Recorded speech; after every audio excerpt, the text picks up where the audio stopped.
Hello everyone, welcome to this session. Surprise gift for NEET aspirant segment la இன்னைக்கான 4 question பார்த்தலாம் வாங்க.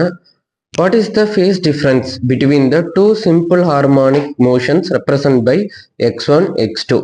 So x1 x2 இப்படி represent பண்றோம். What is the phase difference அப்படின்னு கேட்டிருக்கான். So phase difference எப்படி நமக்கு போகணும்னு தெரியும்.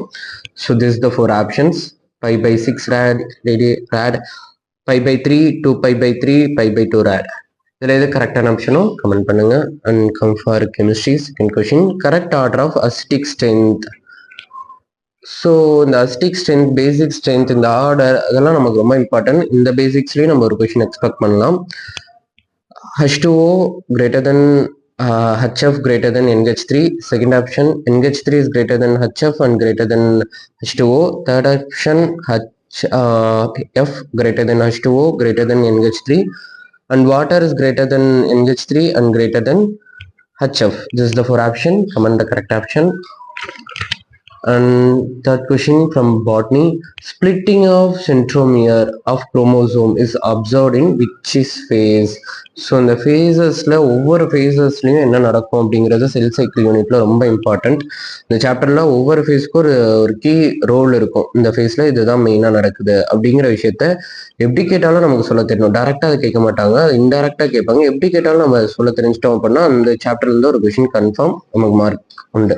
ஸோ இங்கே splitting of centromere of chromosome அப்படின்னு கேட்டிருக்காங்க. சென்ட்ரோமியர் எந்த ஃபேஸ்ல ஸ்பிளிட் ஆகும்? Anaphase 1, telophase 1, anaphase 2, prophase 2. இந்த 4 ஆப்ஷன்ல இது கரெக்ட் அப்படின்னு கமெண்ட் பண்ணுங்க. And fourth question from zoology. What is true for visceral neural system? So visceral neural சிஸ்டம்ல கொடுத்துருக்க 4 ஆப்ஷன்ல எது ட்ரூ அப்படின்னு கேட்கலாம். ஸோ இந்த மாதிரி கேட்டா கொஞ்ச நாள் யோசிச்சு போகணும். அந்த ட்ரூ ஆர் ஃபால்ஸ் அப்படின்னு கொஷின்ஸ் வந்துட்டாலே ஒரு சின்ன வேர்ட்ல தான் டெஸ்ட் ஆகுமா. அந்த ட்ரூ ஆர் ஃபால்ஸ் அப்படிங்கிற கொஷின்ஸ்ல நான் 4 ஆப்ஷன் கொஞ்சம் லென்த்தியாகவும் இருக்கலாம், ஒரு சின்ன வார்த்தையில தான் இருக்கும். அதை நம்ம கவனிக்க மிஸ் பண்ணிட்டோம் அப்படின்னா அந்த கொஷின் அப்படியே அர்த்தம் மாறிடும், அப்படியே தப்பிட்டோம். ஸோ கேர்ஃபுல்லா இருங்க. இந்த ட்ரூ ஆர் ஃபால்ஸ் கொஷின், இந்த எக்ஸப்ட், நோ, அந்த மாதிரி ஒரு சின்ன சின்ன வார்த்தை வரப்ப ரொம்ப கேர்ஃபுல்லா இருங்க. So first option part of central neural system. Second option transmit impulse only from CNS to visceral organs. Third option transmit impulse from CNS to viscera and vice versa. And fourth option is transmit impulse only from CNS to visceral organs.